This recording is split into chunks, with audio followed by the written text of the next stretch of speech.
From bringing the MPC workflow into the 21st century and democratizing digital DJing to fitting the entire palette of human musical expression onto a single hard drive. How did one company from Berlin change the way we make music forever?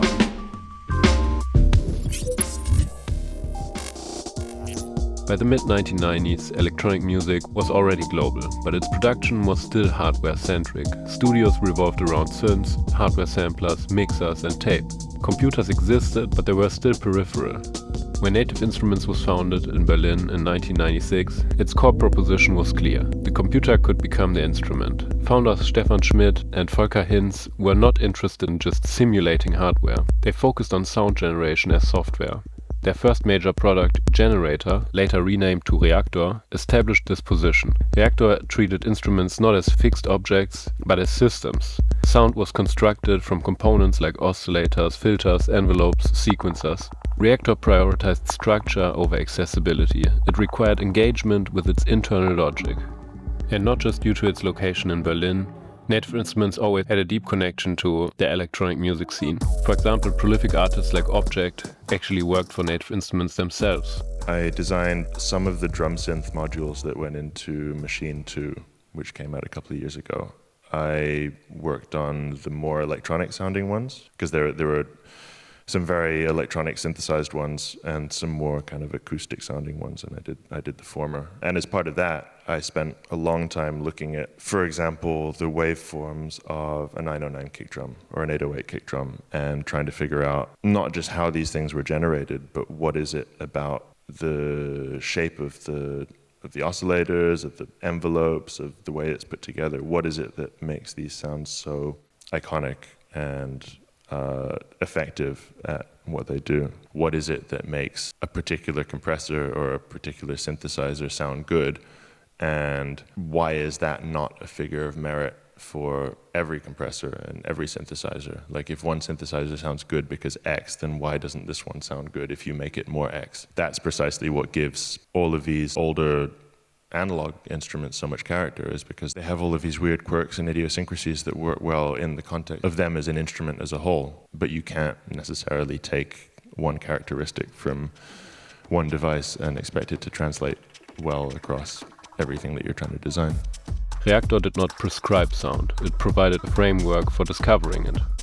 As computing power increased, Native Instruments expanded beyond synthesis. Battery reframed drum programming around precision and control. There's a lot of Native Instrument stuff I use. I like Battery for more than I actually play with Maschine. And I even program stuff in Maschine for them. But I prefer sequencing with my program and then using Battery. And I just hack the sounds in. Kontakt went further. Kontakt turned sampling into infrastructure. It allowed samples to become fully playable instruments,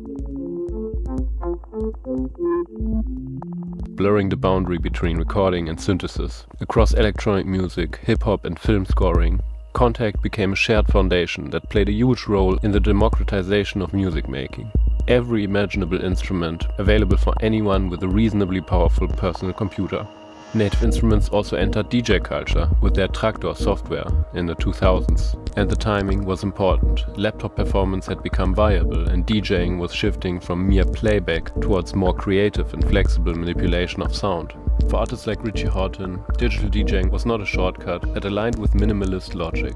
The relationship with Native started because of this idea of digital DJing and where DJing might be going or should be going. Once you go beyond controlling an MP3 with a piece of vinyl, and you start going to controllers, what other things can you do? Because that was the dream, connecting the turntable to the computer. But that was basically mimicking what you could do with a record. So it was like, okay, well, that's cool, but where can this technology go? How do we now control, or how can we control these files that we're playing in different ways to make DJing a new style of DJing? And it's also about timing. Sometimes you just know that now is the moment for that type of technology. A big thing was being able to get a computer, a laptop that was powerful enough to run everything on. The interface that you could manipulate sound really quickly, intuitively, and kind of transfer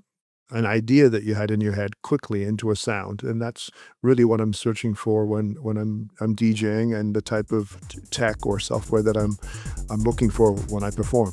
With Maschine in 2009, Native Instruments introduced a hybrid of hardware and software that updated the MPC workflow for a new generation. Maschine reintroduced physical engagement into increasingly abstract DAW environments. Its workflow echoed drum machines and MPCs while remaining tightly integrated with software. Production and performance collapsed into a single space.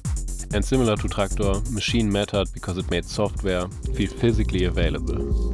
By the 2010s, Native Instruments had become an entire ecosystem. Through integrated hardware, software bundles, and NKS, the native control standard, it built infrastructures rather than isolated products.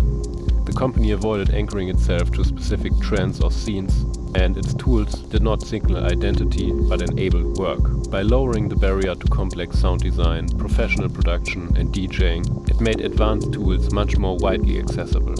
And the core idea has remained since 1996. Software is a serious musical instrument.